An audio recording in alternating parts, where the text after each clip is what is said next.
boa noite. Quinta-feira, 30 de dezembro. Pois é, o ano está chegando ao fim. Veja agora os destaques de hoje no segunda edição. Luto na cultura. A literatura brasileira perdeu hoje um dos seus grandes nomes. A escritora gaúcha Lia Luft morreu em casa durante a madrugada. Ela lutava contra um câncer de pele. Polícia segue procurando o último bandido que está foragido após audacioso roubo a um carro forte em Guaíba. Pela manhã, o corpo de um dos criminosos foi localizado boiando no Guaíba. A pandemia não acabou. Variante Ômicron avança pelo Rio Grande do Sul. Estado confirmou hoje também o segundo óbito pela influenza H3N2. Fique com a gente, o SBT Rio Grande, segunda edição, já está no ar.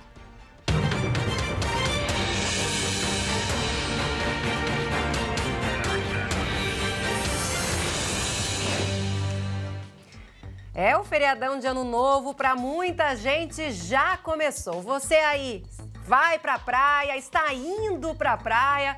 Pois é, né? Tem muita gente que já tá aí no litoral, muita gente pegando a estrada rumo às praias pra curtir um réveillon na beira do mar, pé na areia, a brisa do mar, que por enquanto tá um nordestão. E é pra lá que nós vamos agora conversar com a Aline Schneider, que está acompanhando a movimentação nas estradas. Aline, boa noite. Pelo que eu vejo atrás de você, olha, tem um congestionamento. Aquilo ali é a Estrada do Mar, é isso?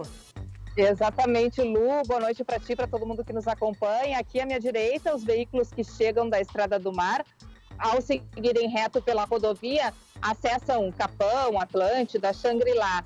No outro sentido, fica então a ERS 786, também conhecida como a Interpraias. Para o lado de lá, então, acesso a praias como Tramandaí e Imbé. O trânsito realmente é muito intenso neste momento, tanto que o comando rodoviário está auxiliando os motoristas para fazer esse entroncamento, porque tem que ter muita paciência por aqui, viu, Lu? Porque se não fosse pelo comando, ia ficar difícil os carros conseguirem fazer esse contorno. Aqui nessa rota, um pouquinho mais adiante, fica conhecida a Caixa d'Água, um ponto bem conhecido por aqui. O vento também é muito intenso, então qualquer problema que eu tiver aqui, tu me socorre, viu, Lu? 23 km por hora, 37 km por hora o vento neste momento, 23 graus é a temperatura agora. E lembrando que aqui na Estrada do Mar o limite da velocidade é de 80 km por hora e em alguns trechos da via é possível os veículos andarem lado a lado, dependendo e observando sim a sinalização. Conversei um pouco mais cedo com o comando rodoviário e ele nos traz algumas dicas, o Tenente Ortiz. Vamos ouvir. O policiamento rodoviário da Brigada Militar recomenda aos condutores que tenham cautela, né, que tenham paciência no deslocamento pelas rodovias estaduais. É sabido que teremos muitos veículos transitando em nossas rodovias. Então tenham cautela, não ultrapassem locais proibidos, respeitem a sinalização e obedeçam os limites de velocidade. E paciência, né, Aline? Porque olha, a chegada aí no litoral realmente está complicada, está parada nesse momento. Muita paciência, até as 23 horas de hoje, até as 11 horas da noite, o movimento deve ser muito intenso. Já no final da tarde, às 5 horas, já era registrado congestionamento ali na Freeway em Osório, que segue até este momento. O acostamento também foi liberado a partir do quilômetro 75, no sentido capital-litoral. Mas atenção, o limite de velocidade do acostamento é menor. E Lu, dá uma olhada nessa cena que nós flagramos logo que chegamos aqui neste ponto onde estamos agora. O entroncamento da Estrada do Mar com a ERS 786. Olha só a cena de um condutor levando quase metade da casa na caçamba do carro e acabou sendo autuado, porque ele estava dirigindo de forma irregular. O que aconteceu? O comando rodoviário se surpreendeu com essa cena e percebeu que o colchão, inclusive, que estava na caçamba, estava quase caindo para fora do veículo, e aí parou.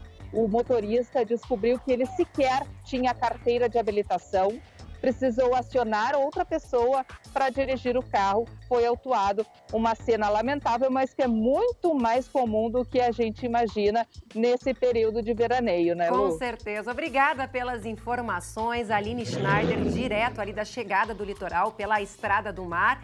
E com todo esse movimento nas praias, o que todo mundo quer saber é: como vai ficar o tempo? Vai dar praia? Será que chove na virada? Quem responde é a Estael Cias. Olá, você que nos assiste em casa. A expectativa para esta sexta-feira, último dia de 2021, é de o sol predominar em todo o território gaúcho.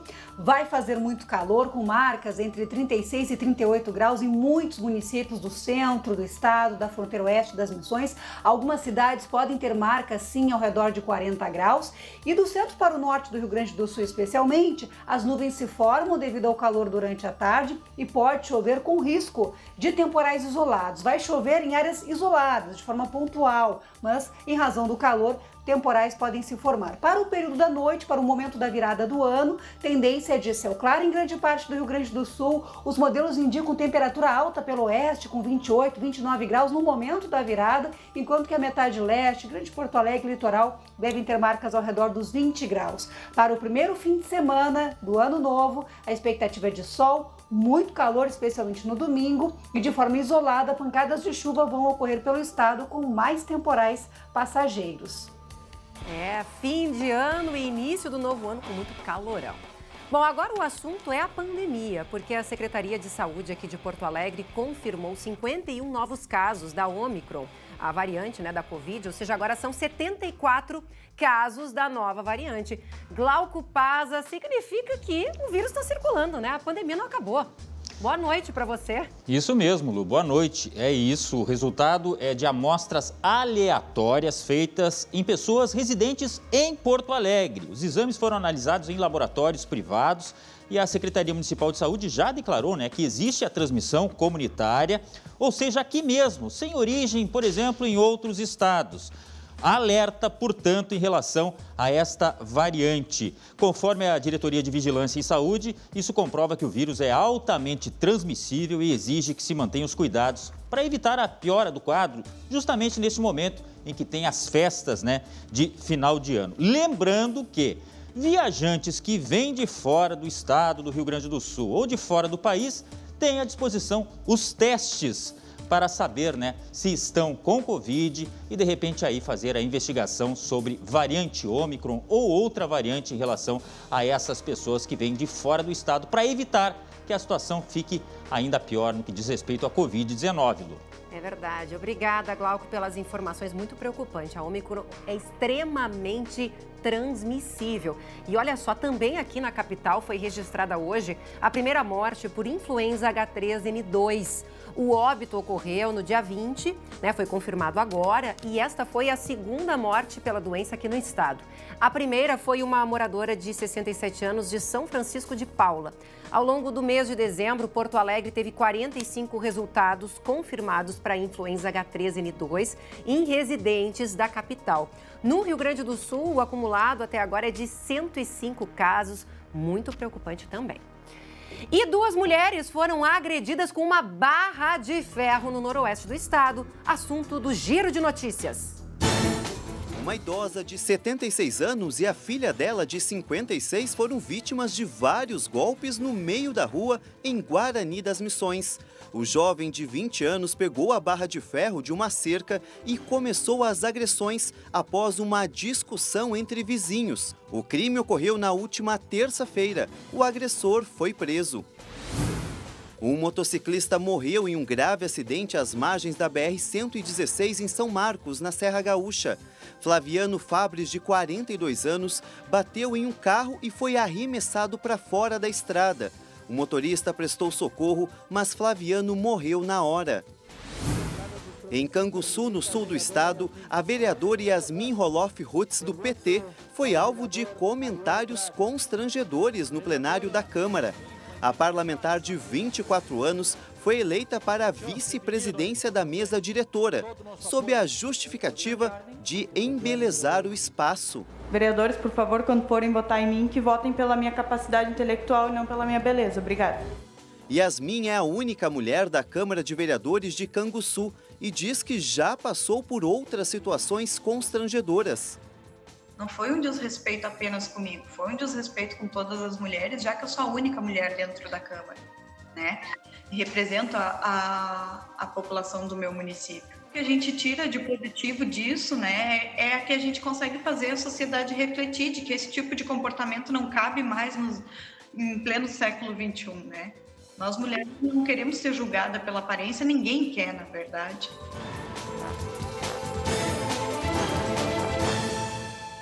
A vereadora disse bem, né? Nós mulheres não queremos mais ser julgadas pela aparência. Nós e nem ninguém, né? Vamos mudar um pouquinho aí esse comportamento tão ultrapassado. E agora, atenção, porque as forças de segurança do estado deram entrevista coletiva agora à tarde sobre o assalto ao carro forte aqui em Guaíba. E olha só, quase todo o dinheiro foi recuperado, Glauco. Quase 4 milhões de reais, é isso que a polícia já conseguiu recuperar? Exatamente. Bom, a polícia não fala o total do valor que foi levado, mas divulga, isso sim, o valor que já foi recuperado. Isso significa 3 milhões e 700 mil reais. O dinheiro já foi, inclusive, devolvido para a empresa de transporte. E seguem as buscas ao que seria o último dos envolvidos no assalto e que segue foragido, né? Por água, pelo ar, por terra. A Ilha do Pavão e o clube localizado na ilha seguirão fechados para o público porque ainda tem esse foragido que pode estar na região. Amanhã a situação será reavaliada pela Brigada Militar. Hoje, pela manhã, o corpo de um homem foi localizado por volta das 10 horas às margens da Ilha do Pavão. Ele tinha sinais de afogamento e a polícia acredita que ele tenha tentado fugir nadando. Já os corpos dos 2 mortos em confronto com a polícia foram retirados por volta do meio-dia. O local era de difícil acesso.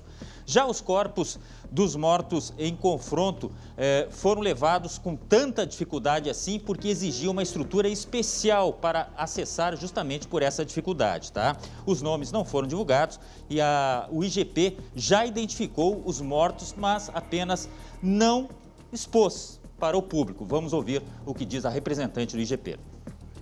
Nós temos elementos bastante fortes, né, que foram colhidos principalmente no local do crime. Foram periciados 4 veículos. Desses 4 veículos foram encontrados elementos técnicos, periciais extremamente fortes que vão auxiliar no processo de identificação dos participantes, como material genético, impressões papilares ou digitais. Com certeza são provas robustas, elementos robustos no processo de identificação de todos os participantes dessa ocorrência.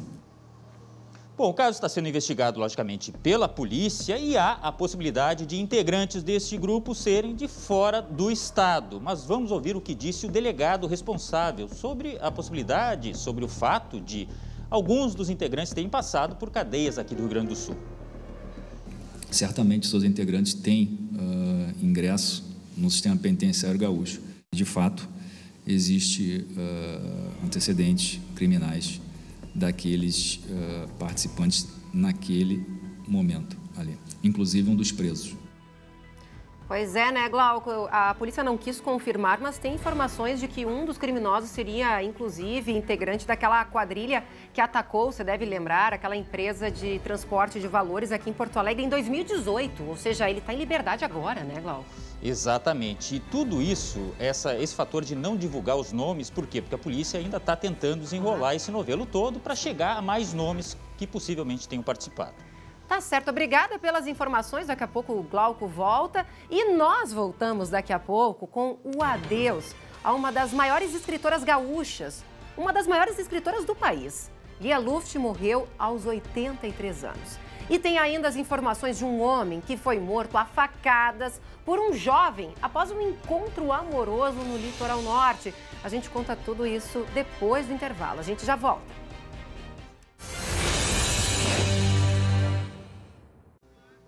Estamos de volta com a segunda edição e hoje, sem dúvida, é um dia muito triste, muito sombrio para a cultura do nosso país.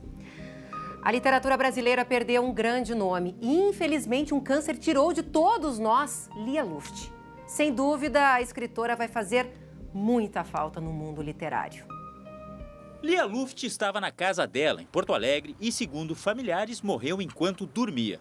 A filha disse que a escritora lutava havia 7 meses contra um câncer de pele, que tinha se espalhado por outras partes do corpo. Lia Luft estava internada neste hospital, na capital gaúcha, e teria pedido para passar o Natal em casa, ao lado da família. A escritora, de 83 anos, nasceu em Santa Cruz do Sul, cidade a cerca de 150 quilômetros de Porto Alegre. Filha de descendentes alemães, desde cedo desenvolveu o hábito da leitura. Foi tradutora de obras em inglês e alemão, professora, colunista e mal sabia que seria uma referência literária. Eu sempre digo que tudo está, no meu caso, enraizado na infância. São os contos de fadas, aquilo que eu chamo o belo sinistro, que são bonitas e terríveis as histórias dos contos de fadas de Andersen, ou dos irmãos Grimm. Ela tem uma altura de uma Lispector, de um Érico, é um vazio indescritível. Ao todo, foram 31 livros publicados e uma versatilidade que ia do clássico ao moderno. Obras que saíram do papel e ganharam as telas e o palco do teatro, como Perdas e Ganhos, em que a escritora fala de suas próprias dificuldades e vitórias. Uma grande pensadora, poeta, uma grande mulher. Lia Luft conseguiu pensar o Brasil de uma maneira consciente, clara e muito amorosa. Nas redes sociais, o governador gaúcho, Eduardo Leite, disse que a partida de Lia Luft abre uma lacuna difícil de ser preenchida. Amigos da escritora também lamentaram a morte. Era uma grande romancista, cronista, ensaísta, uma tradutora espetacular. E hoje é um dia muito triste para a literatura nacional. A cerimônia de despedida vai ser restrita à família. A morte era assunto de rotina para a escritora. Eu falo muito na morte, porque ela sempre me impressionou. E digo, inclusive, eu acho que em algum dos meus livros de poema, que eu tenho vários, eu digo sempre que eu falo, que eu digo morte, estou falando na vida.